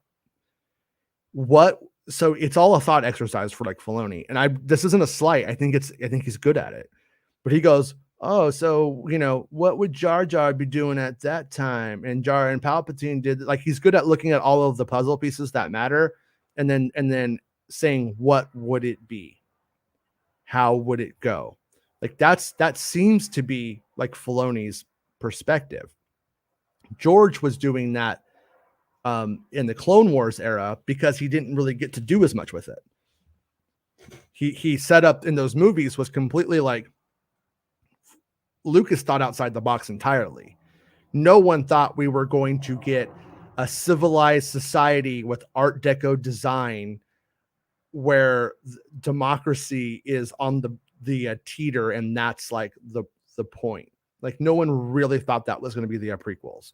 Everyone thought it was going to be like, I'm Anakin Skywalker and I have all this power and I'm getting angry. Oh no, I'm falling to the dark side. I got mad. Oh no, I got mad, and then morality punished me. Now I got a robot hand. Oh no, I got mad and I kicked. Oh no, now I got a robot leg. I'm turning into being more machine than man. Like that's what people really thought the prequels were going to be. But Lucas is the one who Lucas is really good at world building and just completely going into a different place. So I don't really see like George and Filoni as being the same. I see George as being able to really truly build worlds from the ground up and then play in them. Whereas I see Filoni as looking at all of the moving pieces and then figuring out how they talk to each other in a story that is compelling at the same time. And I think that's been like his like powerful thing. I think that's where that's the instance where him being a Star Wars fan pays off big time. And but also I don't think you always want that. I think you want that when we are having like the Mandalorian or the Clone Wars. But I'm curious to see if Filoni completely breaks the mold, like with Ahsoka or whatever he has coming next, because he could. Taika doesn't know what it's about yet. I do not believe that one bit, Sam. That is, in my opinion, a deflection. Because when you go, they don't just go, Taika, want to make a Star Wars movie? Yeah. Okay. Here, how much money do you need? Like 250 bajillion. Okay. All right. When are you going to make it? I don't know. A couple years. Okay. And then they just, well, hey, guess what, guys? We've got a Star Wars movie coming from Taika Waititi. It's more like, Taika, what are you thinking? And Taika's like, oh, I'm thinking it's about like space Star Wars gladiators. I want to do like what would the games be like look at pod racing, what would that be like with gladiators or something like that. And so like there was a premise, there was a pitch, there was an idea, and then he has to go and write it and work it out. He's writing it with I think her name is Christy something Cairns. Sorry, I'm butchering her name, but he's also not the only person writing it. And so I think his response is just about not getting into it. It's about going, whoa, it's so early, I can't ask anything. So I think it's kind of a deflection. But also, what if his idea is so dynamic that it doesn't matter when it's set? Like if it is this thing, like if we'll just go with the gladiator idea, which it could be the Ben-Hur idea. If it's the Ben-Hur idea, Ben-Hur could be set during the Phantom Menace. Ben-Hur could be set during the Old Republic, during the High Republic, during Episode 9, after Episode 9. Like, it's a dynamic enough concept, you could just put it anywhere. So they may not have decided some of that stuff. May not have decided, like, you know, like there could be elements of it that have made them not decide. Like, you know, oh, if we're doing this, we could put in like these Mandalorians, but if we do it here, we can't. Stuff. I'm bad example, but you see where I'm going with it. So I think that there's a hell of a lot more work going on than what he's saying. And he's made it sound like they haven't done anything. His writer has kind of said the same, but then said otherwise as well. So I'm not sure. And it was Heavenly Creatures. Thank you, Mr. Tasman. But yeah, Chrysanthemum versus Chewbacca in the next issue of the Han Solo comic, and that's where I kind of hope that Taika does do that gladiatorial Ben-Hur story. But also, like, they also put out concept art. Sam, is the other thing to it about it too. They put out some. One was like a fill kind of thing, like what is it going to feel like, and it was the Ben-Hur logo as a Star Wars logo. And the other one was this crazy cube thing that looked like, remember that show Out of This World with Bosley, the guy from Happy Days, and he was like in this thing, and this little girl was like an alien, and she talked to her dad through it. Kind of reminds me of that. But Peter Jackson should go back to his horror roots, says Junkbox. I agree. That's what I like best from him personally.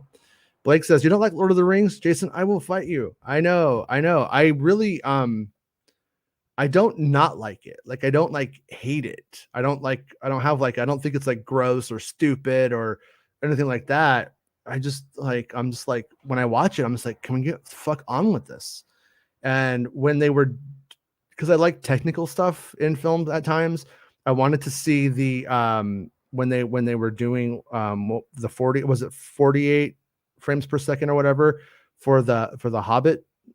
And I went and saw that one, and oh god, they were washing fucking dishes for 45 minutes. I fucking left.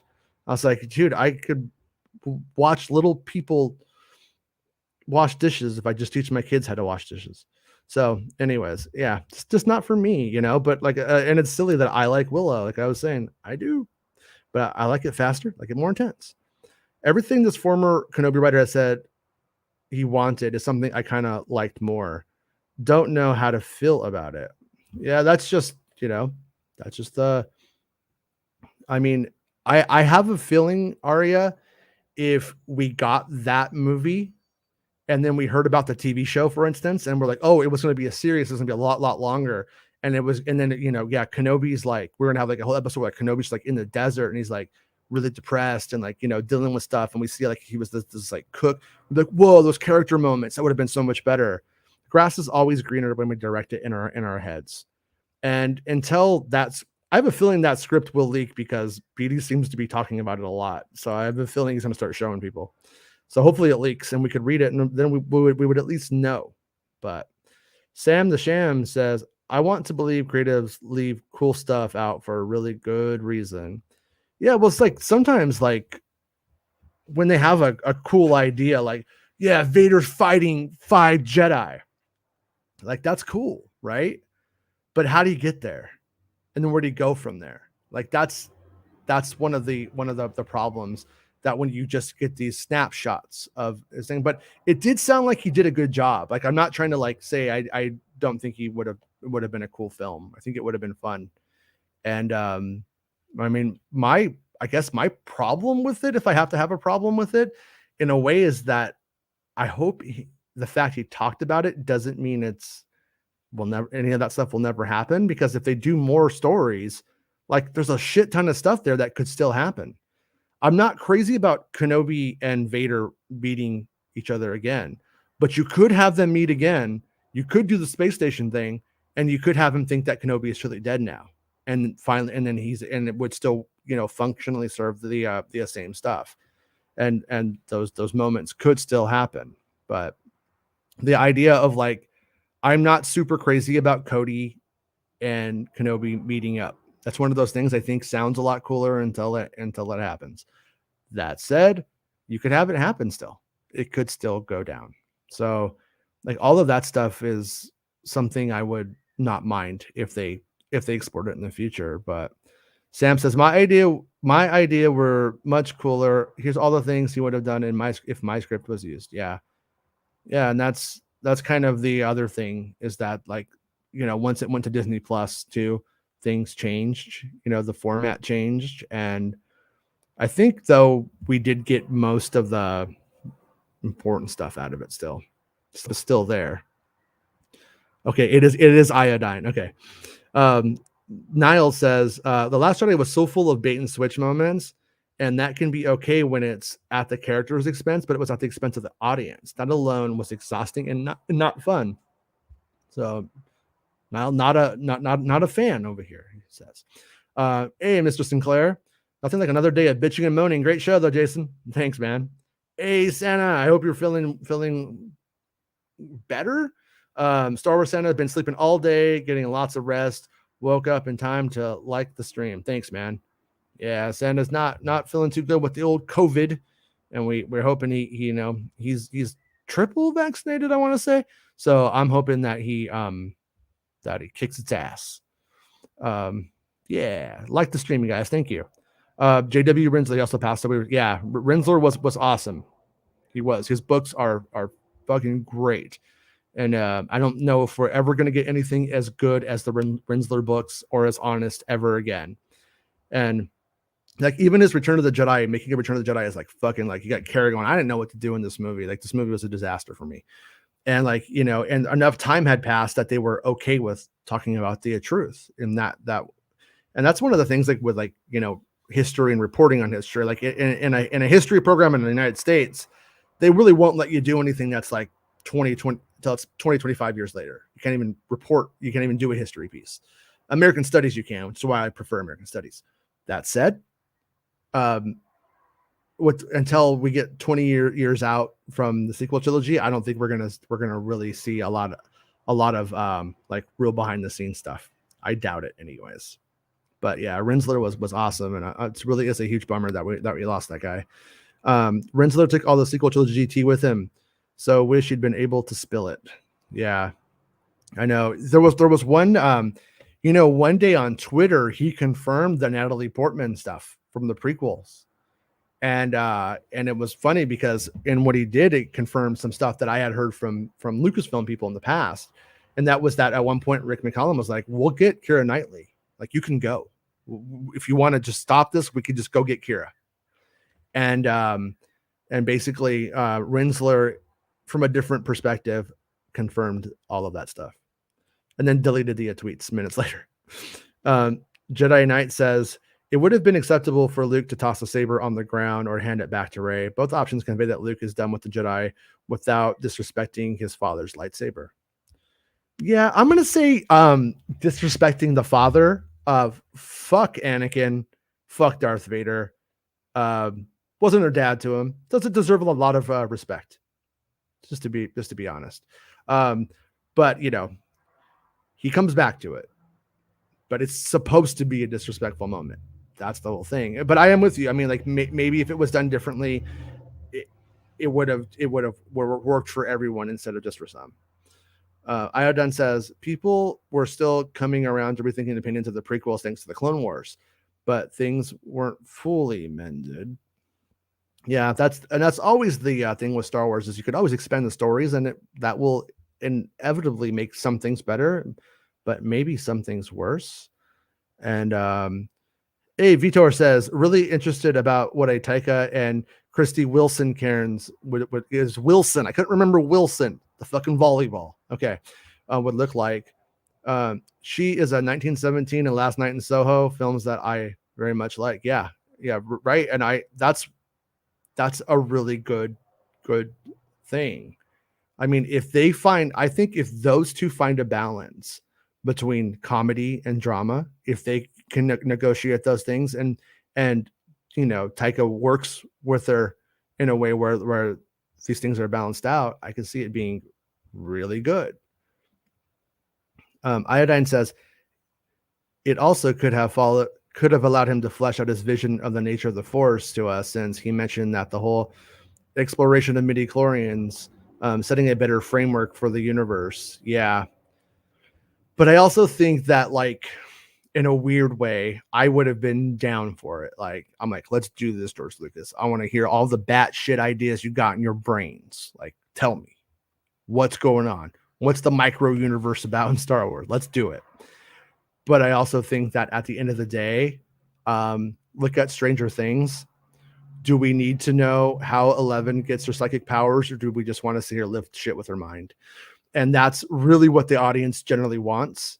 Midi-chlorians, I like it. I think it's interesting. I liked it as a concept of how you could figure out who was a Jedi and who wasn't, and what that would mean during the dark times and stuff. I was all about it. But I also think that your average person's like, oh, it's mystical and it shouldn't be explained. And I think that's kind of like where they're at with it. And I also think that in a lot of ways, Jedi teaching the fun fortune cookie philosophy side can be cute and fun and the right amount of the right dose. But also if you hang on it too long, it could be like, boring. So also Taika ad-libbed moments in his Mando episode in some dialogue, like the speeder bike troops bopping Grogu on the head. Yeah, which was a good moment. Ted Lasso did that. Can you believe it? Ted Lasso hit Grogu. Steve says, I'm curious now. What happened with Taika's Flash Gordon project that was announced a while ago?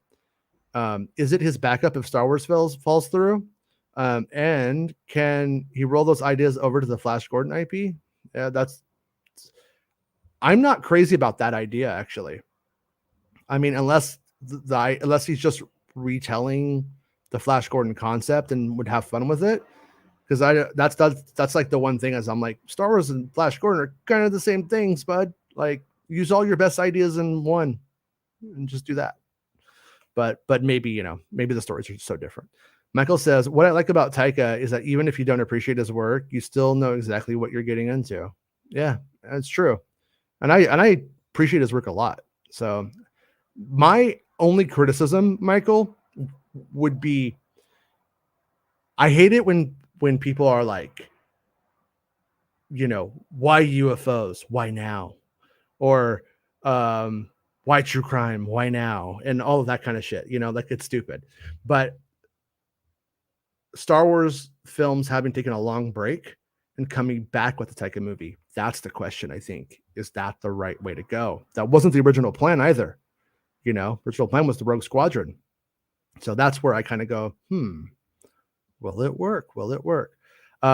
Why do I sense we have picked another pathetic life form, Obi-Wan, in relation to Star Wars directors? Oh, no.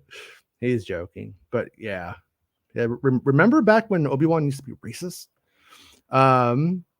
Leverage Comics says he's got to have a framework, rough story treatment at least. I'm completely with you. And it's been years since they've come to this idea. So I'm with you. Seth says, didn't KK say all future Star Wars movies will be around the sequel trilogy era? So let's dig into that for 1 second. She also said that it misspoke and said that Taika's movie would be filming in 2023, which it's not. Or coming out. Would she say filming in 2023? Something like that. It was completely just bullshit. I think she misspoke and then just kept on course for misspeaking. And then the question was, will you do movies set in the sequel trilogy era? And she said, absolutely. We're not shying away from that at all. So there was an indication early on that the Rogue Squadron story was going to be set during the sequel trilogy era, probably all new people. And, because if you go one hand, you're going Luke Skywalker and Rogue Squadron, or you're doing Corran Horn and Rogue Squadron, right? I mean, which is possible. She said that she delved into the EU books. We have Corran Horn showing up in Kenobi series. Could go that way, but they did seem to insinuate otherwise. Lord Tasman, if you look at the featured image for this, on the right hand side, you're going to see the Star Wars logo, and that Star Wars logo is done in the Ben-Hur style. And to the other side of Taika, and this featured image is like this weird shape, this weird diamond thing, and that was concept art for the Taika story that they used when they announced it at the Disney investors call some time ago. Tim says, how about a Stormtrooper movie detailing the horror of working for the Empire? Started off like Saving Private Ryan, humanized the Stormtroopers. Yeah, which is kind of what they did with Finn. I guess the question would be is, do we want to go deeper than we did with Finn? Would it be worth it to go deeper than with Finn? But I would say if they were to do that story, and from another perspective, it would be good probably to do it in the sequel trilogy era, because we literally have people being kidnapped as children and then going through all of that stuff, from there. But yeah. Leverage says Taika with some oversight, we get Thor 3. Taika with less oversight, we get Thor LT. Okay. Will says Taika's movie will be a Spartacus homage with everyone in the cast going, I'm Rey Skywalker. No, I'm Rey Skywalker. I'm Rey Skywalker. Yeah. I'd watch that. Too much walking in Lord of the Rings, says you do suck. Yeah, I like that Clerks 2 scene is pretty good. Big Shaq says, I hope Taika isn't making a Star Wars film. His Marvel movies are trash. I liked his I liked Ragnarok. I think that was one of the most fun Marvel movies they made. And his episode of Mando was good. So we'll see. Lord Tasman, so are you looking forward to the Willow TV show? That little intro video with Davis and the cast was funny. Yeah, I am. Have you seen the actual trailer? The actual trailer is out for the first season. And I think it looks cool. I think it could be good. I've always thought Willow was just Star Wars in the fantasy world, pure fantasy Star Wars. And so I'm looking forward to it. I think it's good. I think it could be really good. I think it has a lot of potential. I hope they don't fuck it up. Blake says, Lord of the Rings movies are literally my favorite movies of all time. Return of the King is my single fave. For me, it's a legit masterpiece. No true hate if people don't like it. I can understand. It's just to me is like a bit slow, and I enjoyed it when I saw them in the theater. But when I was in the theater seeing it, there was this like guy who like got 2 seats, really big man, and he was just fucking crying his eyes out like a fucking baby. And there was just a part of me that was just like, are you fucking kidding me? I don't mean that like crying is a bad thing. I'm not, but it was fucking distracting. And if you go to a movie and you cry to such an extent that you distract the person next to you from enjoying the movie, you're fucking overdoing it. That was kind of my take. And I don't know, live a little bit. Life will destroy you, and then you won't feel so sad when you watch Lord of the Rings, is what I say. Aria says, if the script leaks and it's better, then that would just hurt Joby and Deborah even more and Lucasfilm overall. I don't know. I don't think so, Aria, because that script was never going to be made. That script isn't a TV show. And they tried to take that script and convert it into the TV show, and it didn't convert. You know, there's a big difference between a 2-hour movie script and 6 episodes of a TV show. Big difference. And so would it hurt for people who just have hot take? Would the hot takers try to make it hurt? Yeah, they would. Joby took all of the ideas and his own, brought them together with Deborah. And I got to say, everyone loves all that Anakin Skywalker stuff. That shit wasn't in there. That wasn't there. All the Anakin stuff, you don't get that. And so, it's all, like I said, the grass is always greener. I think they went in the right direction. I don't think the show looked as good as it could have, but I think it was ultimately the best story. That's my take.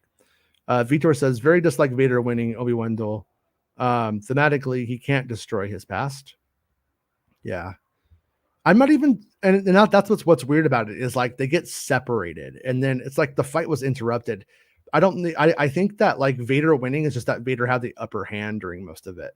But the one thing I dislike out of all of the changes was removing Qui-Gon from the end fight. That was such a mistake.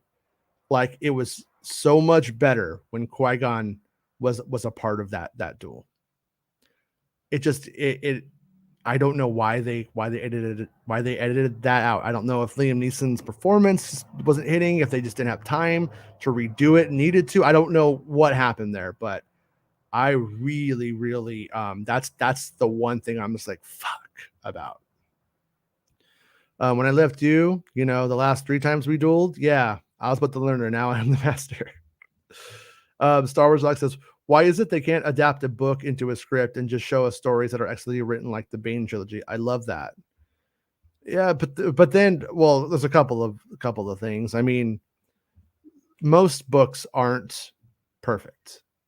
Most of them don't go through the rigorous rewrites that you would need like for a film story and stuff like that. And then they would ultimately end up changing as they were turned into a film script. And then the book would be better because isn't the book always said to be better? Because you have like such a connection to a book. You spend time with it and you don't finish it if you don't connect to it, usually. Unless you're just, you're the kind of person who starts what you finish no matter what. And it just would really, most of those stories just do not adapt without being massively rearranged. Like the structure of the stories is usually just off. But I'm not saying the Bane trilogy would or couldn't work or anything like that. I'm just talking like in general. And also the most creative filmmakers and stuff like that are probably going to want to tell their own stories, not somebody else's to some extent, which is what we keep seeing. And I don't know if I agree with that aspect of it either. I almost feel like they should just be hiring writers to write these things and then get in the directors and go fucking make it, as opposed to waiting for Taika, for instance, to write his movie. Like, I think it should be more like, Taika, do you want to direct this? For the most part, we would probably get stuff better. faster, more intense. But anyways, Iden says, Jason, that comment was a follow-up to the previous one I'd posted about the notion that Disney should have just done Lucas's sequel and let the cards land where they did. See, that's the whole thing, though, is like Lucas's thing wasn't a thing. That's ultimately like Lucas sat on the shitter one day and was like, oh man, yeah, we'll get Darth Talon, yeah. And then there's he didn't, there was like no script. There wasn't even a real like outline. It was a bunch of disparate ideas. And he was like, here they are, make it work. And people were like, we can't fucking make this work. This shit doesn't make sense. And so, you know, and I gotta be honest, whenever I love the Clone Wars, it's like probably one of my favorite things. But when I hear his idea for what the sequel trilogy was going to be, the scope sounded like it belonged in the Clone Wars. It sounded like if he was just going to do a sequel in animation to me. Like that's where his brain sounded like it was at. And Lucas ultimately didn't have the like energy for it. He didn't love it enough to bother. So doing it himself, which he could have done. So yeah, there wasn't enough there. Then Michael Arndt tried to take that stuff and turn it into something, and it wasn't happening fast enough. So that's why Arndt was like taken off the job, because it just wasn't happening. So if they were going to do the sequel trilogy at any time within that time frame of the 2015 window, it wasn't going to happen. But Lucas just didn't really have enough there. Like that's the big thing, is everybody makes it sound like there's this like written, you know, script by George Lucas. It's just waiting. Why didn't you make my script? They just didn't think his ideas. But that's how, like, you know, I understand where Lucas is coming from. Like, Star Wars was his thing, and then they didn't use his ideas, and it pissed him off. But his ideas were just loose, you know. And I feel like even if they had said, we're going to do it, by the time they got to the second, third, fourth draft, it wouldn't have resembled much of Lucas's ideas anymore. I don't think, personally. You know, I would love if Lucas had done it and it was like, you know, more George. I would take more George Lucas any day, for the record. Like, I like his 6 Star Wars movies. I love those things to death. And if there were 3 more of from Lucas, I would take them. But I just don't really believe that if there were. So run to my, hey kid. It's a so good to have a movie star do a movie without divisive tweets to antagonize fans, like a certain MAGA warrior who delights in owning the liberals. Joel says Luke should respect this lightsaber was used for genocide and murdering children. Yeah. I mean, that's like the whole thing. Like I feel that way about guns in real life. I don't know to what extent guns are appropriate, to what extent we need them, and you know where we don't. It's a complicated kind of question. But what I do know is if you have a gun, you should not think it's beautiful. You shouldn't think it's cool. You shouldn't think it's a good thing. You shouldn't feel super powerful when you hold it. You should be like, it's a shame I have to have this. It's a shame this is a burden that I have to have for protection, and it's sad. Like, and that's how I think the Jedi are supposed to view weapons. And but that's my take. Iden says, yeah, delivered like a character like Yoda, the teaching comes across very different than it would have via Luke. Yeah, Yoda, like in Luke, like if you just like change things around, you know, Luke's personality and stuff, it's so different than what Yoda would do. Mig says, I love that movie Summer School when I was a kid. Rob has some funny backgrounds. Yep, used to rent it all the time. Still don't understand how he thinks Courtney Thorne-Smith and Leanne Thompson were the same person. But Will says, breaking news, Rogue Squadron is back after Tom Cruise signs on. He will now train Dak's son in a suicide mission. Old Dak. Hi, Penny. Thanks. You're gonna beat me up in front of everybody? Nah. Dark Willow was pretty cool in season 6 of Buffy. Get out of here with that. I knew a guy in a band who dated her, and every single show he would like to tell us about how he dated her, and I was like, good for you, man. I wasn't jealous or mad. Baymax says, I just realized Borsk is Joe Camel of Star Wars. Acts like a jerk, looks like a jerk. If Kenner had made his figure, they could have called him. Yeah, they really could have. David says, been thinking about NJO lately, thanks to that Borsk callback, Baymax. And I get what you're saying. I'm just positing that way mainly in reference to the current fan base division based on what we got. Yeah. And that's the thing is it's always going to be divisive. Like, like just our ideas. I mean, I love talking to Rob. Like every day I talk to Rob. Me and Rob talk about Star Wars every single day. And I don't agree with Rob, but I respect his opinion and his ideas. I don't think they're dumb or anything like that. But like me and Rob don't agree that often about how it should be. And it just goes to show you just can't make anything work, And Jedi X16 says you're 4 purple hearts. I think that means you're a veteran in a Star War. Iodine says, I think you'd have a chunk of the fan base fine with it, that microverse stuff, others not. And the general public normie Star Wars fans would probably not embrace it. Yeah, I imagined leaking the micro universe stuff. And people would have just been like, it's midi-chlorians part 2. Just if people couldn't take midi-chlorians, they wouldn't be able to take anything else. You Do Suck says, Penny is adorable.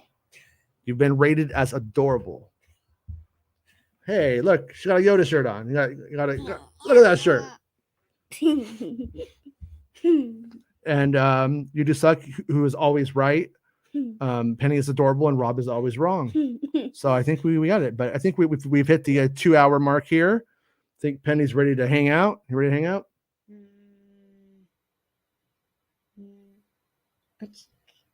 But say it into the mic. Butt cheek. What's your favorite Star Wars movie, Penny? Butt cheek. Who's your favorite actor? Butt cheek. Who's your favorite actor in a Star Wars movie? Butt cheek. All right. The Venn diagram of thought groups within the Star Wars fan base would have a huge number of circles in it. Yeah, exactly. That's why we just really can't win. You have to have a director with a vision and a writer with a vision, and those two things just have to come together. I mean, at the end of the day, it's like that's ultimately like what I hope for, is that the creatives are able just to come together, give us the best Star Wars thing that they can, And well, we are done here. Thanks to everyone for liking the video, subscribing, being a channel member, especially the channel members, Patreon supporters, especially the Patreon supporters, and just for supporting the show and watching it and hanging out with us. I appreciate you guys. And I'll be back tomorrow at 11 a.m. Pacific Standard Time, unless some big news breaks. I think I'm going to go get Indiana Jones in Fortnite now. I think that's my plan. I think that's today. Is that today? Mm-hmm. Oh, also, the Temple of Doom costume from Fortnite also leaked. So that's also a thing. So, all right. We'll see everybody tomorrow. Have a good night. Be cool. And leave a comment, and I'll read all the comments. So if you're watching this not live, leave a comment, and I'll see it. Bye. Get the fuck out of my house. Me. It's the end of the show. Come on, let's go. Hey! It's the end of the show. Come on, let's go. Hey! It's the end of the show. Come on, let's go. Hey! You know you should go. Come on, let's go. It's not about spaceships.